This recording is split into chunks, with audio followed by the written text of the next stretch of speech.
Hududi kichik, lekin ulkan muvaffaqiyatlar mamlakati haqida bilasizmi?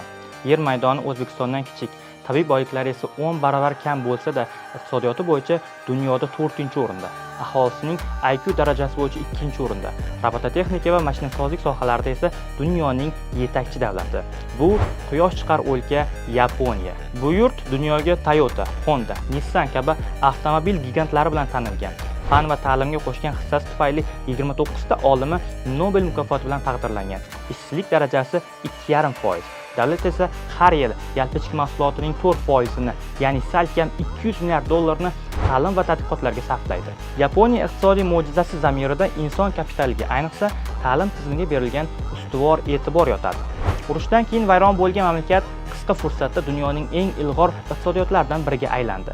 Buning sababi tabiiy boyliklarda emas, balki bilimga sarmoya kiritishda edi. Yaponiyada maktabgacha ta'limdan tortib oliy o'quv yurtlarigacha bo'lgan ta'lim jarayonida intizom, mas'uliyat va jamoaviylik qadriyatlari singdiriladi. Har bir bola mustaqil fikrlash, mehnatsevarlik va aniqlikka o'rgatiladi.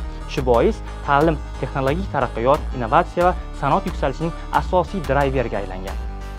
Xo'sh, siz nima deb o'ylaysiz? Biz ham Yaponiya kabi iqtisodiy rivojlanish uchun ta'limga yanada ko'proq e'tibor berishimiz kerak emasmikan?